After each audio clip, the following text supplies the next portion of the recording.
Sanayin natin yung mga ibon sa good morning. Yan. Lapit na yung ano. Lapit na yung NDR training. Lapit na yung NDR training, kaya sanayin natin yung mga ibon sa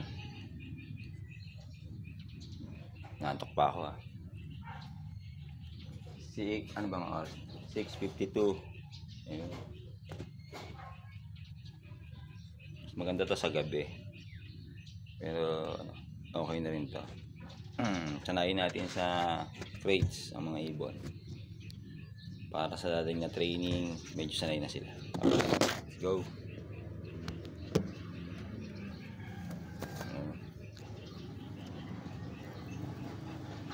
Good. Healthy na sila lahat. Gusto ko yung mga hipo ng katawan nila. Okay yung mga hipo ng katawan nila, except sa dalawang ibon dito. Hindi ko gusto yung hipo ng katawan nila. Masyadong malalaki, masyadong matataba.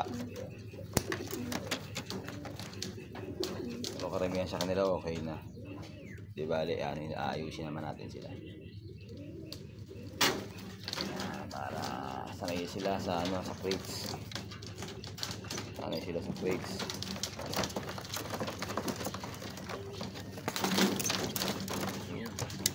Hindi sila sanay.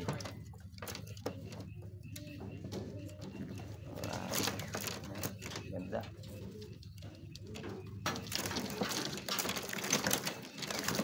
First time ko na hawakan lahat ng ibon na to. Simula nung na sila yung hinarvest sila, doon ko lang sila nahawakan lahat ng harvest, nung pagka-harvest. Tapos ngayon ko lang uli sila nahawakan lahat. Kasi wala naman nagkakaproblema sa kanila, wala naman masyad nagkasakit, wala naman kaya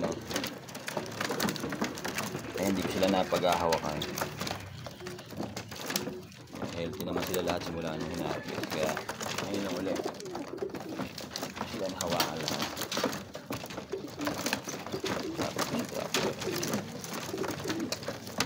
Sayang wala si Winer.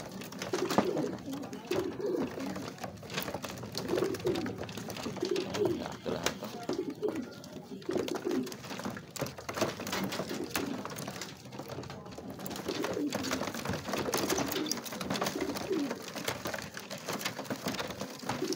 Kahit mga ilang minuto lang masanay sila sa crates, okay na. Sa tibak, sanay naman sila sa tibak.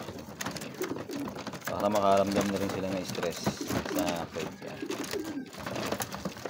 So, familiar na sila. Alright.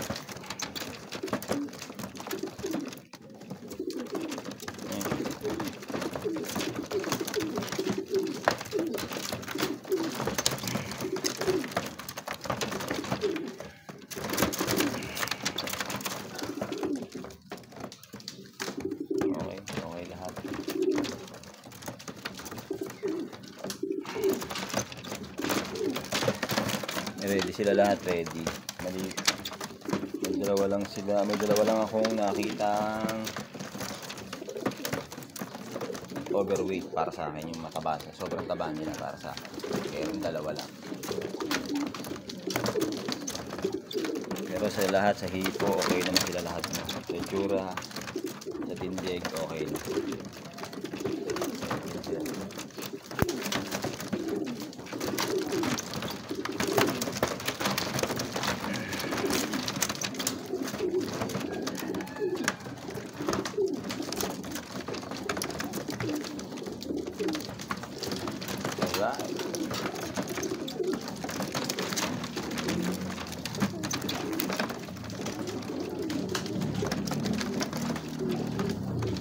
Para pag nag-self-toss, ayan, medyo sanay na sila lumabas. Hindi sila mangangapa.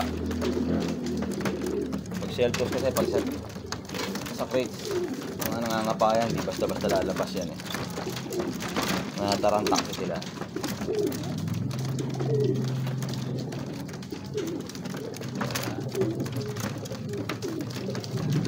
Regular babies.